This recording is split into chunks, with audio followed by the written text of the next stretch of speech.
Assalamu alaikum wa rahmatullahi wa barakatuh.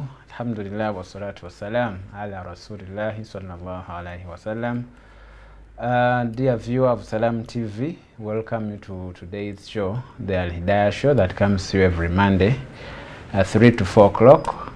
May Allah subhanahu wa ta'ala make it a point for us always to meet up and share and learn from each other. My name is Muhammad Sekalala, your host for the show, and in these shows we always look at Islam and science, the latest developments, the trends, and then as a Muslim, how are we supposed to appreciate, understand, and then see how we also contribute to the discourse as regards Islam and science. So the engineers, the doctors, and the rest of the scientists out there, we hope that through this show, with your input and your efforts, we can help to transform the communities out there. Of late, we are looking at controversial technologies, where we are looking at things that as humanity we have developed that have good and of course adverse effects upon us. So to help us understand and appreciate the concept of controversial technologies, we are always joined by our brother from the Islamic University in Uganda, Sekalema Hamza, who I'm going to request inshallah to say salam to you, then we see how to begin. Dear viewers, assalamu alaikum wa rahmatullahi wa barakatuh. Wa alaikum assalam wa rahmatullahi wa barakatuh. Okay, so that is Mr. Sekalema Hamza for you. Today is the 26th of Dhul Qa'dah, the 11th month of the Islamic calendar, that corresponds with the 3rd of June 2024.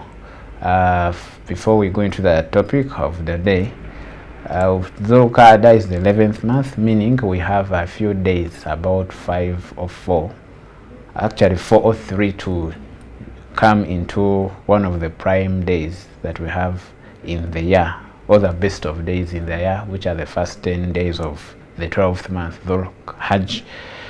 Some of our relatives, friends have already boarded the planes to go to the Holy Land of Mecca to make their pilgrimage. But the rest of us, we also have a banquet, a number of things that we should be looking forward to do, that I encourage every one of us to listen to the preachings by the sheikhs out there on what is expected of us in the first 10 days that should begin on Saturday or Friday this week, inshallah. Otherwise, we pray that Allah subhanahu wa ta'ala continues making us better and better Muslims who add on to their scale of good deeds.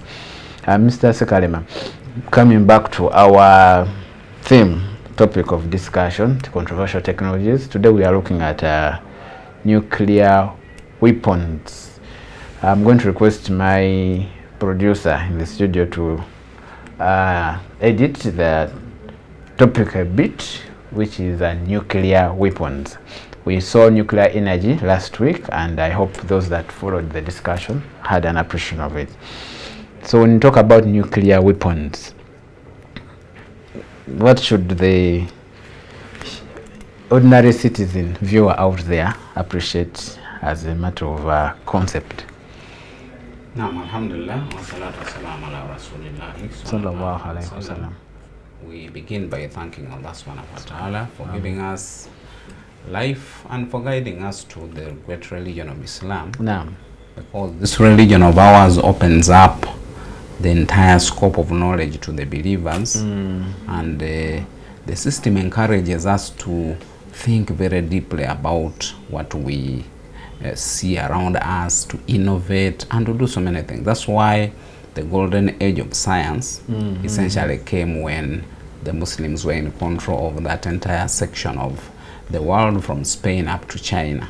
Okay. So unlike in the earlier stages where scientists would be crucified and burnt on the stake for talking about simple things like the earth rotating around the sun. Yes, please. During the Islamic era, we see that it was all open. A number of places were available for people to discuss all kinds of non-heretic knowledge, and in the end, so many things were invented, as we saw in the earlier parts of our discussion. So today, last week we were looking at nuclear energy. meaning the civilian and largely peaceful use of atomic energy. Yes, please. We saw that an atom is a very small thing, but if you antagonize it, it can generate a lot of heat, and from that heat you can be able to do things like running a turbine using steam or any other thing. Yes, please. Now what we see is that other inventors instead thought of a largely negative application of that energy. Yes, please. So for them, they think, now if I can generate a lot of heat with just a very small amount of material, MashaAllah. what if I use this as a weapon?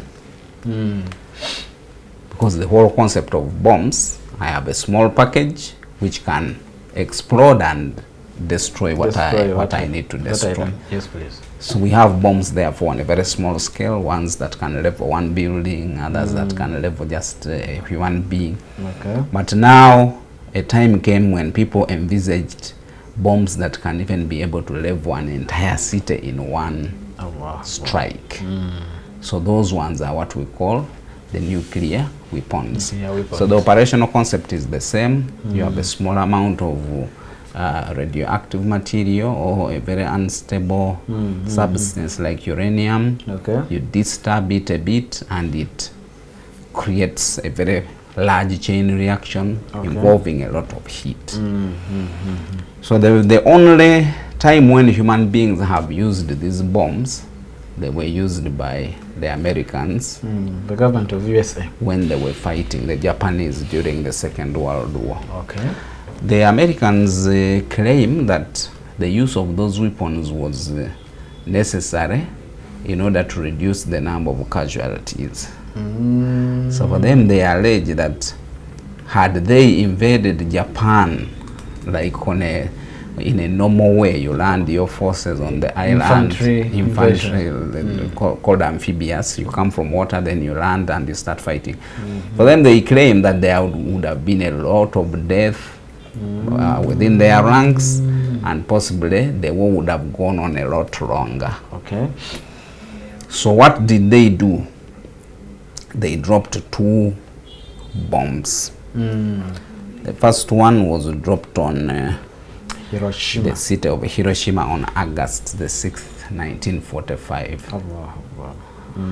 This bomb, you see, when they are measuring these nuclear weapons, because of the extremely large explosion, there is no easy way to quantify. So what they do, they compare with a normal bomb. They compare with the weight of a normal bomb. For example, if I have 1 kilogram of explosive material of a normal bomb, yes, please, the kind of explosion it generates, I compare it with what the nuclear bomb has done, and I calculate it in terms of tons. Now you imagine, those were largely primitive bombs, the ones that were used in Hiroshima. But it had a yield, meaning a heat capacity of 15 kilotons. Now 15 kilotons, how many, what weight is that? 15 kilotons. Kilo is 1,000. Ton is another 1,000. Then you add a 15. So you are talking of 15 million kilograms of bombs. But that entire thing was contained in just a small container because of the effect of nuclear energy. You could package that entire thing, because we are talking of 15 million kilograms of explosion, but carried by just a simple aircraft. So that one is what happened. So the bomb landed on that city of Hiroshima. The entire city was wiped out within like a second. Heat of untold proportions. We shall look at how the thing works. Then, after the bomb explodes, it again spreads some very harmful radiation in the entire area. Meaning, even if you survive the other initial heat, this is a picture of the kind of explosion that occurs. So you see that there is the initial horizontal explosion that has a lot of heat in it, but there is also that large cloud that goes up. So that cloud is one that has a lot of radiation in it. But those are the kinds of explosions that that occur when a nuclear bomb is used. Now, why some of us disagree with the American allegation that the use of the weapon was meant to reduce casualties is that they later dropped, 3 days later on August 9th, they dropped another bomb on Nagasaki. And that Nagasaki bomb was 21 kilotons. So remember, the other one was 15. 15, yes. Then the second one was 21 kilotons. Now, we cannot agree that Japan had not learned its lesson after receiving that initial bomb, because a nuclear weapon is not something to play around with. If you receive it and you have nothing to answer back, there's no way you will continue fighting. But you can see that they later came and dropped. So they had to finish the job that I think they were doing more of experimentation. Otherwise, the Hiroshima bomb would have been sufficient to scare the Japanese into signing whatever document that would be put in front of them. So the second bomb was also dropped, 21 kilotons, and that one was also very big disaster. The entire city of Nagasaki was destroyed, and the Japanese immediately surrendered. Some historians actually insist that the Japanese had even already surrendered before the bombs were used. But I think there was a need for application of the bomb. So this is an illustration of how the bomb works. You can see it is a container containing some of these active elements. All we do is to disturb them in whatever way. There are many ways of disturbance. We don't want to go into a lot of the chemistry. Then once you disturb those things, they trigger what is called a chain reaction. So many things occurring at the same time, and a lot of heat is therefore generated. So that is how far these weapons can be. Now, why are we calling them controversial technologies, and why are we choosing them to be discussed in our Islam and science? Because for us as Muslims, we don't just invent anything without control, because we have a responsibility as Muslims to keep the planet safe and to protect human lives and all these other maqasid of Sharia. But since these weapons are available, there are two forms of reasoning that occur in the debate about nuclear weapons. One are the ones who justify. So the ones who justify claim that, you see, these weapons are so terribly scary that if you have them, no one will attempt to come and attack you. So therefore, they end up protecting you from anyone that would try to attack you. So, they call it deterrence. So meaning they have a very effective deterrence. And possibly they are right with that kind of reasoning, because ever since the United States and the USSR and so many other countries acquired nuclear weapons, we have not seen any major war between those countries that possess these weapons. Because each one is aware of the fact that they have equal capacity almost so to counter any threat. So the justification is that these weapons will scare any enemy into just steering clear of you. So they have a positive effect of avoiding wars. Yes. But the problem with that is that not everyone has these weapons. That is right. So in the end, the one who has ends up bullying everyone who does not have.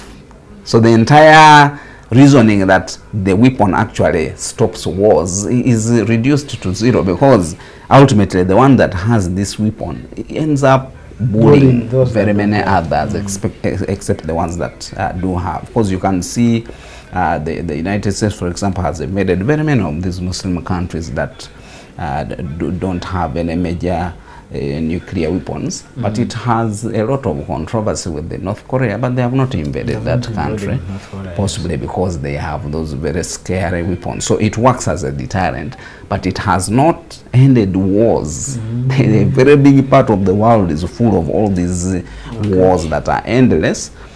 Although the basic reasoning is that between the major powers, we have not seen any major conflict. Maybe before you can leave that point, on this issue of disarmament, can we also say that possession of nuclear weapons by a superpower plays a big role in disarming would-be stubborn fellas in the world? Can it also suffice as a reason why perhaps some countries get them to help in disarming the would-be stubborn states. But who are these who are the so-called stubborn? Because you see, in the world today, the only country that has done a lot of invasions and wars is largely the United States. Yes, with its allies. Maybe the Russians have also done some few invasions, but the rest of the world has not done any invasions. There is a claim that Saddam Hussein also. That one didn't have anything. Now this schematic here shows us the number of nuclear warheads. A warhead is that large thing, and moreover, we are talking of 21 kilotons. Those were the small weapons that were rudimentary, the Hiroshima and the Nagasaki. The ones that we have now, these ones can chew near the entire countries. But you see the number. The US has 5,000 of those kinds of bombs. The UK has 225, France 200, Israel 90, Pakistan 170, India 104, Russia 5,000 plus. North Korea 30, and China 410. Now you imagine just one country there has enough weapons to destroy the whole of the world. Yes. But now you have all of these having these very dangerous weapons.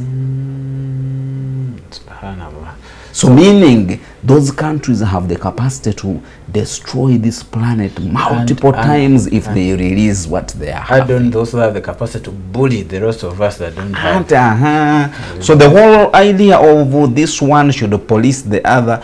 For me, I don't believe that there is any country that has the moral authority to dictate what other countries should do, for as long as they are not invading other countries. Unfortunately, the ones that are pretending to be policing are the ones invading other countries. Because a country like China is under pressure, even North Korea itself. Yes, they fire a few bombs around, but they are also nearly doing self-defense, because everyone around them is pointing a finger, threatening to attack them. So I think for purposes of self-defense, they end up doing what they are doing. But generally what we are saying, there is the thinking that positively, if you have nuclear weapons, you are able to stop unnecessary attacks on you. That reasoning can work for India, Pakistan. Now, India, Pakistan were originally one country. Then the Muslims cut themselves off and created Pakistan. So actually, each one created the word capacity. Actually, the word Pak means pure, so they say the pure country, because Stan is country. So they created that pure country. So the tension remains. And they had some two major wars between them. But once they acquired nuclear weapons, the wars stopped. Each country acquired its own settle. So maybe the reasoning can work for that. That is one. But within then two, remember Allah subhanahu wa ta'ala has commanded that in the Quran with the Muslims when he says wa'iddu lahum mastata'tum min quwwatin wa min ribatil khayr. Meaning that ayah orders the Muslims to prepare themselves for a possibility of attack. And he says min quwwa, they talk of quwwa in terms of iman, quwwa in terms of economy, you have the resources to defend yourself, quwwa in terms of armaments, you have the weapons to defend yourselves. But we also know that the Sharia has very specific guidelines regarding who we attack during a war. And remember that the Muslims don't fight personal wars. You don't really wake up and begin fighting people without an Islamic reason behind it. So the only reason as to why Allah subhanahu wa ta'ala has permitted people to fight is for the purpose of restoring peace. Allah, peace is so important within the Sharia that Allah has permitted certain very negative things simply because of peace. For example, Allah has permitted jihad, people to fight and kill others for the purpose of restoring peace and self-defense. Because the ayah says, when we are fighting, فَإِنْ انْتَهَوْا فَلَا عُدْوَانَ إِلَّا عَلَى الظَّالِمِينَ, meaning you fight, وَقُتُلُوهُمْ حَيْثَ ثَقِفْتُوهُمْ وَأَخْرِجُوهُمْ مِنْ حَيْثَ أَخْرَجُوكُمْ, as the ayah goes. fight the ones that have fought you, meaning you are essentially restoring peace. Yes. But the moment they stop fighting Tahau, do not go ahead with any further attack on these people. So that is something that shows you that the only reason as to why the Muslims are permitted to go ahead and attack others is to restore peace. Once the other party puts their weapons down, Allah commands you to immediately stop. And there is no mistreatment of people. Allah has also permitted divorce for purposes of restoring peace. So that is the whole idea. Meaning, Allah has ordered us to prepare ourselves, but He has also given us very stringent guidelines when we are fighting. Among the ones we don't attack, children, old people, the women that are non-combatant. Nowadays, women even physically disabled. And nowadays, women are in the armed forces. So the ones who are in the armed forces, those ones can be attacked. Yeah, I think. But let's first stop there for a short break, and then we can continue the discussion after this break. Okay, inshallah. Eno, yes, Salam TV.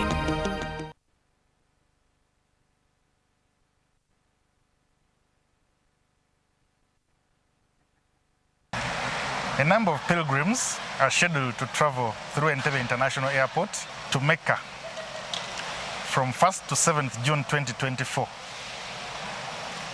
Previous experience has showed that they are usually accompanied by loved ones, so we expect there is likely to be traffic build-up, especially towards the airport.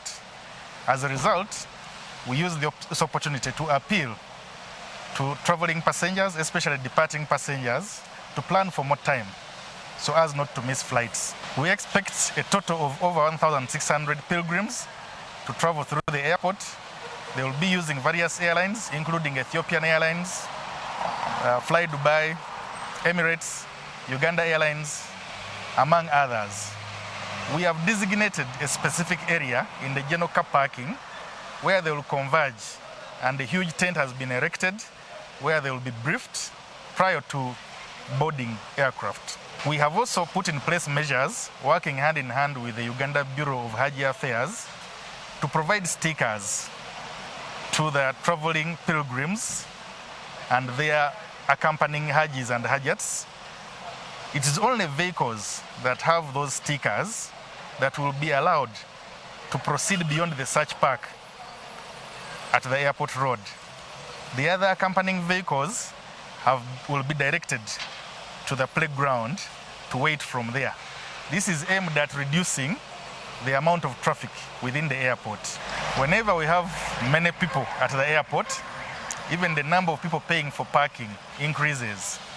So I would like to remind users of the facilities that after you've finished your transaction, you do not have to walk to the pay machines, but you can pay by mobile money by simply dialing *227#, then you follow the prompts.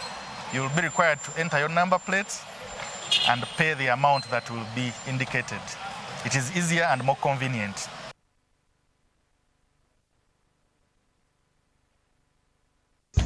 Tata Jona, Landi Road yarawuna tukedde ya konkona. Hey.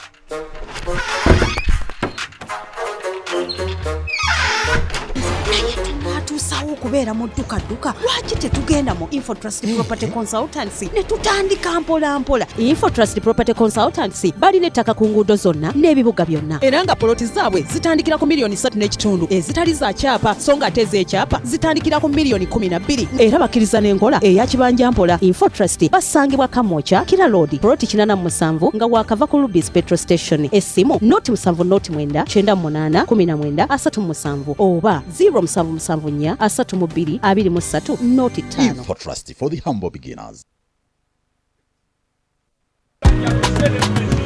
You used to tell me that I don't make you happy. All that time you would be complaining. I'll call you every day, yeah yo, baby don't know. UK can now get all the Chibuzi out with MTN voice bundles. Call all networks. Kubei Dondoro. Buy a 25-minute voice bundle for only 1,000 or buy any daily voice bundle of your choice. Dial *100 *21 hash and select daily or use the My MTN app. When we talk together, we are unstoppable.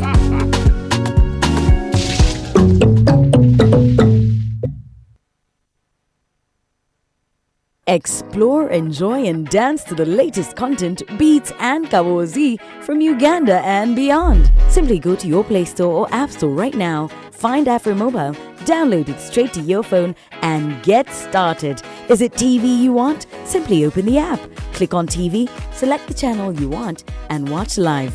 Are you busy right now? Then check out On Demand or enjoy in your free time. Afro Mobile. The future is now.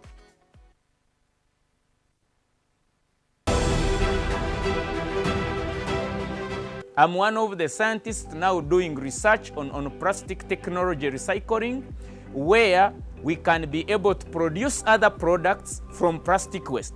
For example, we are trying to develop a plastic tile with sand plastic tile, that it is unbreakable, it can be shifted from one roof to another. So this is a project we are working on. It's our initiative as Kazire Group of trying to reduce waste from the environment. Brothers and sisters, Taso Butonde for a better Uganda. This message is brought to you by National Environment Management Authority, Kampala Capital City Authority, Vivo Energy, Airco, Pepsi, Stanbic Bank, and NBS TV.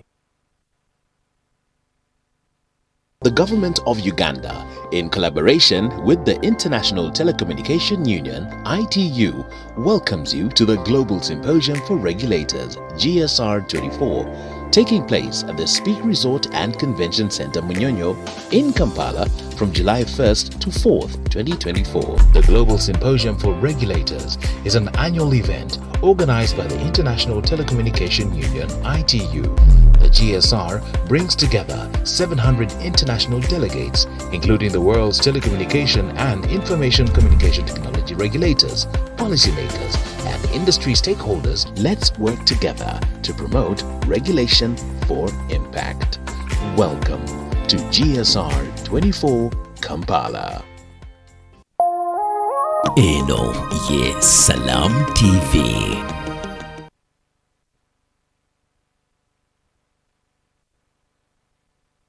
Assalamu alaikum wa rahmatullahi wa barakatuh. Dear viewer, welcome you from the short break. This is the Alhidaayah show, where we look at Islam and science, and today we are looking at the nuclear weapons as one of the controversial technologies that as Muslims we should address ourselves with. Before we went for the break, we appreciated the concept of nuclear weapons, and largely are those weapons that can cause damage on a large scale, but with a sophisticated investment of a small kind of magnitude, if you might say so. And then we have looked at the fact that these technologies or the weapons are developed for a number of reasons. We started on a positive note where we noted that one of the justifications being given is to act as a deterrent for instability, wars among countries, and the rest. Now I want to look at the other, when you flip the coin, the other side. In Islam, it is also allowed for us to prepare by acquiring such weapons as a deterrence. But now Islam has also has stringent conditions, conduct expected of somebody engaged in a kind of warfare. And to help us appreciate now and the discussion of the different views regarding what a Muslim should do when they perhaps acquire or develop the capacities to develop the same, what should they put in considerations as the negative aspects of these nuclear weapons, such that they do not cross the bounds and limits that Allah subhanahu wa ta'ala has put for us in place. So I would request our guest, inshallah, to start off first in that aspect, inshallah. Okay, we have seen that Allah subhanahu wa ta'ala is the only authority that gives permission for the Muslims to fight. There is no other one. There's no other one, yes. And that's why we should be careful about some of these emotional jihads that are declared by the Muslims. We are under direct supervision of Allah when it comes to combat, because combat involves killing people. And you cannot kill a person except if Allah subhanahu wa ta'ala has permitted you. And the permission to kill is only during a war, and the war is only fought in defense. We don't usually attack. We don't others. Fight in aggression. We don't fight in aggression. We fight in defense. Defense, yes. Then you can also kill a person for other purposes, like one killing another, as it were. So meaning, our entire doctrine of war and all the aspects that we do in preparation should be in line within the Sharia guidelines. So we have seen that you are not permitted in any war to, for example, destroy the environment. You don't come and cut people's trees. Nuclear weapons by nature are supposed to cause mass damage. You don't kill women, you don't kill children, all these rules. Discriminate killing. So if you drop a 21 kiloton, nowadays they are megaton, you drop a 21 megaton bomb on the city. There's no way you are going to tell us you didn't kill women there, you didn't kill animals, children, you didn't kill animals, you didn't destroy the environment in that area. That one occurs. So therefore, if we are to reason in terms of the limitations that are provided within the law, you find that a Muslim may not therefore be able to legally deploy nuclear weapons in a war. And actually, the same concept has spread all over the world. Largely, these weapons are looked at as deterrents. They are not used in war. Okay. For two reasons. One, ethically, the kind of destruction they cause, there is no one with the sane human conscience that can apply that device on another person and still remain looking at it as a good thing. So it is something that cannot be defended morally. It is the argument, the aggressors, the Israelis that are trying to put up in Gaza and Palestine. That whatever they are doing is in defense, but then the justification is, how do you drop a bomb on a hospital or drop a bomb on innocent civilians? Is that the same line that we should be appreciating this? I know there are things are a bit complicated, because now if you look at resistance movements, like Hamas, Hezbollah and the others, usually those resistance movements tend to live within the population. Because they are civilian resistance movements. They are not professional armies. So meaning there is no way you can go out to destroy a resistance movement and you don't end up destroying the people.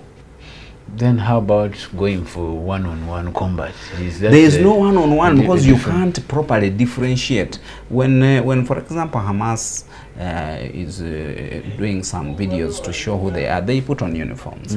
But they are not always like that. They are usually just dressed. If you look at the combat videos that they have been distributing, they are always in non-combat wear. So meaning there is no Israeli that can deceive us that he can go into Gaza and he's able to differentiate between a Hamas fighter and a civilian. It does not exist. So the moment you walk into that place, you have gone there to kill everyone who is there. There's no such a concept as let me destroy Hamas, because it does not exist as a clear difference that you can note and say this secular is now Hamas, this one is now a civilian. It is not possible. Not like the defined rebel groups we have in So in the end, what they do is to simply subject the entire population to a mass punishment. Now the purpose of the mass punishment is twofold. One, you squeeze the population into disliking the resistance. Because if I spend 3 days minus eating, theoretically, I should begin to blame the ones who caused the bombing to start. So that is one. Then two, you can force these people out of that place through punishment. Okay, you banish them out of So you banish them. So once you banish them, you can have better control of that land. You can determine who comes in and who goes out. So you do some more control. So that's the justification for the world's biggest open prison. Unfortunately, for both cases, it has not worked for the Israelis. They thought they would bomb these Palestinians and they ran to Egypt. They have refused to go away. They thought they could in some way identify the Hamas people. They have also not been able to identify. So they are largely just bombing for purposes of accountability to keep the war going. But in a normal military or war strategic terms, there's nothing they are achieving there. Because killing people is not even one of the objectives of wars. Really, war strategists, hardcore war strategists that understand, they insist that the best general, that one is in a book by Sun Tzu, a Chinese man who wrote The Art of War. The Art of War. So he says the best general is the one who wins a war without the need to fight. Without the need to fight. So you do meaning if I can scare Sekarara into fearing to attack me and he lays down his weapons, then I'm the best general. Then we now begin to see how good you are in terms of how much you are able to win a war without spending too much. So killing people is not one of the objectives of good generals. You could try to scare the population, but the problem is human beings have been designed by Allah to be adaptive. If you go to slums, the kind of life you see there, you see as if for you can't survive, even a day. But people are living there and they are not dying. Look, for example, at those mad people that eat from the garbage and etc. Can you last there even a day? You'd come out of there with a lot of sickness, but this man chews that garbage 1 year, 2 years, 10 years. 10 years, yes. And you never see him sick. While for you are busy paying money to hospitals. Meaning, human beings are very adaptive. You bomb them, they reach a point where they are now no longer considering that bomb as something they should worry about. So you could kill them, yes, and they are dead, but they are no longer looking at it as some new thing that should cause them to do any further thinking. So we go back to our topic. We're looking at war because currently there is that war. So in other words, to reason. The Sharia judgment again is development and so these kinds of weapons cannot fit within the description of the Sharia in terms of warfare, because for us we are not permitted to attack anyone that is not attacking us. So that business of I'm going to Gaza to destroy Hamas and you are just busy killing children, that one cannot feature in an Islamic. So we continue praying for the brothers and sisters in Gaza. May Allah protect them. Because at least they have not demonstrated any violation of Sharia principles. Even the October 7th attack that is claimed. Okay, they could have killed some civilians, which is against the rules. But in wars, it is complicated to know who has killed who, because during the combat, everyone is firing. You can't really know who's whatever killed the other. Okay, inshallah. So, however, for the deterrent purpose, yes, please, the justification is there, and we have the evidence that Pakistan has never been attacked by India or any other adversaries ever since they acquired. Except for the few skirmishes on the Kashmir. Those ones are not wars. When we talk of a war, we mean real engagement between countries. So largely, those countries have now cooled down and they are busy developing themselves and they are not focusing on wars. Because the other thing about these nuclear weapons is that the ones that created them realized that if I have nuclear weapons and Sekarara also has, yes, it means the first one to fire is the one that destroys the other. The one who gets the other. Each of them developed what we call second strike capability, meaning if you destroy my country, I should have the capacity to answer back, even if the country no longer exists. So each of those countries has submarines, they have all these other alternative ways of keeping the weapons off land. So that in case one comes and, for example, destroys the entire Pakistan in a surprise attack, the Pakistanis should be able to answer back using other weapons that are not necessarily stationed on the land. It therefore brought in the concept of what we call mutually assured destruction, meaning Once you attack any country with your nuclear weapon, the country is going to answer back and both of you will be eliminated. So you can therefore see that the weapon does not serve any purpose anymore, because no one can risk to attack another, because once you attack, you're also going to be attacked. So it is not it's now reduced to threats, and so largely it is for deterrent purposes, and for as long as it is for that purpose of deterrent, the Sharia is in agreement, because you are simply threatening. Actually, when Allah is talking of that ayah of wa'iddu lahum, when he gives the reason why you should prepare, he talks of turhibuna adu Allah wa adu, meaning it causes some fear within the other one that is trying to attack. It shouldn't be the real combat. Meaning, if you in line with the other principle that a good general is the one that wins the war without fighting. That is the beauty of Islam. Meaning, we should be able to cause the wars not to occur by simply scaring away the adversary before they attack. I think we should give it to the North Koreans, because they are very good at that. So there is one of the one of the geopolitical analysts who used to say that, you know, North Korea, when they go into some episode of either there's a shortage of food, they make noise. America, we're going to so they try to test this intercontinental ballistic missile, and then before you know, America says, what is your problem? Can we negotiate? And before you know, they have made some gains on out of their noise. Yes. Although those North Koreans, maybe they could threaten the South Koreans, but they don't threaten the US. The US, of course, normally they threaten the proxies of the nearby South Korean, and these are countries composed of the same people. Same people, yes. But the way they treat one another now, like for example, recently there's a crisis ongoing. The South Koreans loaded some propaganda audio systems onto balloons and sent them to North Korea. So I think they are speakers on board. They talk about the North and telling people, these men are oppressing you. They are busy buying weapons. They are not giving you food. So what the North Koreans did, they put garbage in the containers and put on the similar balloons and sent to them. Yes. So now garbage dropped in the South, and remember the South is a very progressive society, so if you drop garbage in their cities, it becomes some psychological problem. So they have even gone ahead to begin some skirmishes there. But the whole principle is the nuclear weapons could work as a deterrent, and there we are in agreement as the Sharia. But we do not believe that there can arise a situation where for actual you combat can actually be able to use the weapons, because they are totally non-discriminative. And worse still, you see these weapons. For example, if you look at the ones that were dropped in Japan, the statistics show that just that initial blast killed 70,000 people. But just the initial blast in the first city, the Hiroshima one, 70,000 soldiers, those ones died.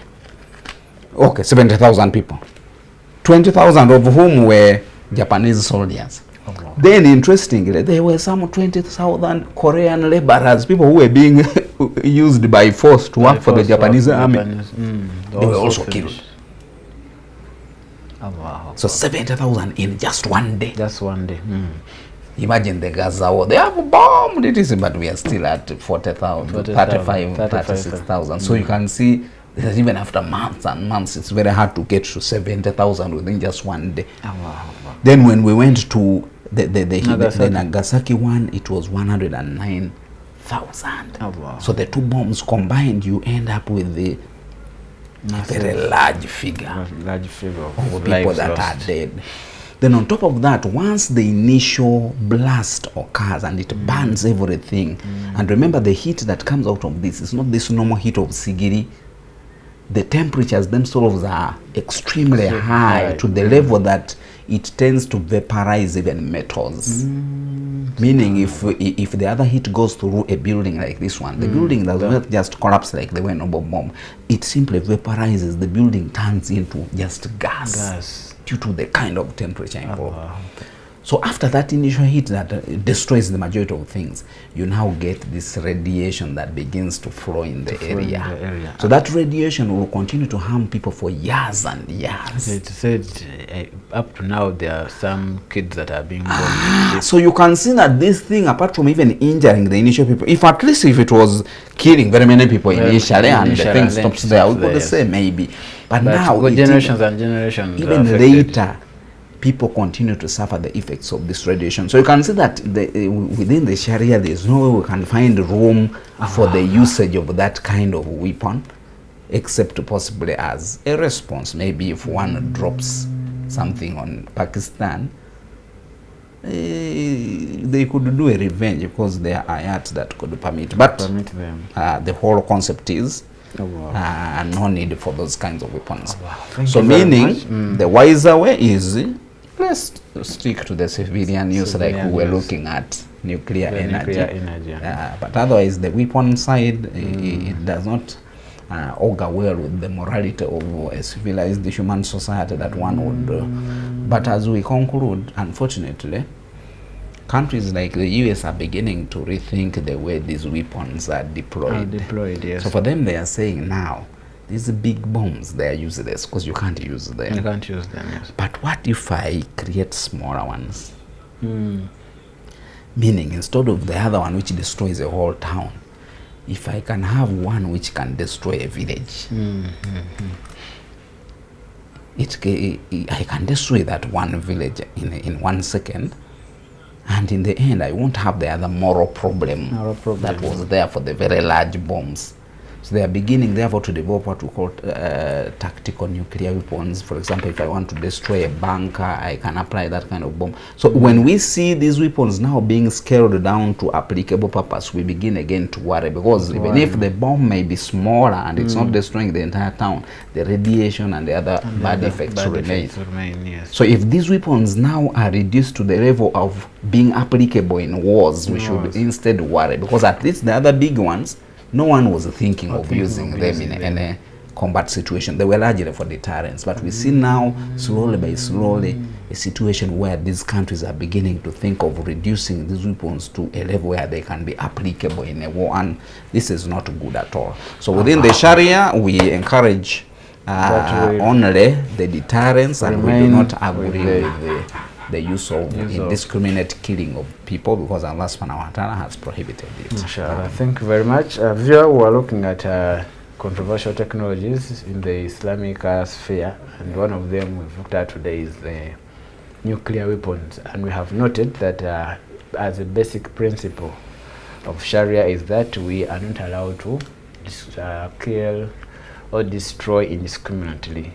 You should identify the target that you want to either neutralize and then work on them as a target. But the aspect or the idea of having to destroy villages, towns, doesn't have any kind of treatment in Islam. So we want to encourage that the scientists out there, the Muslim scientists, make it an aspect of wanting to earn reward from Allah. Can you find ways of advising those that are doing? If you find yourself in a situation where perhaps you're on the decision-making table, you can advise, say, guys, morally, ethically, and even human nature dictates that we shouldn't destroy humanity just indiscriminately. You can also perhaps participate in either diffusing or even finding a way of making this nuclear weapon not of any use. It is deployed, but you find a way of detonating it in a way, of course, that is sophisticated based on the expertise that you get. All that Allah would be much willing to reward you, because in the chapter 5, Surah Al-Ma'idah, verse around 38, it says that indeed if you give life to one person, it's like you've given life to the rest of humanity, and if you destroyed on one single life, it's like you have destroyed the rest of humanity. So perhaps scientists out there, now this is your domain to also gain rewards. How can you participate, contribute to the protection of human life, protection of the environment, protection of nature, through ensuring that there is responsible use and deployment of these nuclear weapons. We want to thank you again for being a wonderful viewership and audience always. This show comes every Monday 3 to 4 o'clock, and of late we are looking at controversial technologies, but we are looking at the general aspects of Islam and science, where we shall be digesting and appreciating different concepts as they will be coming. We have been with Mr. Sekalema Hamza, lecturer at the Islamic University in Uganda, and I want to encourage that if you missed the earlier parts of the show, you can always catch them up on YouTube. Type Salam TV Alhidaayah show, and then the topic can come. Then you can make your comments, and inshallah we'll be very much willing to respond and give you feedback on the same. Otherwise, till next time, I remain Muhammad Sekalala. Assalamu alaikum wa rahmatullahi wa barakatuh.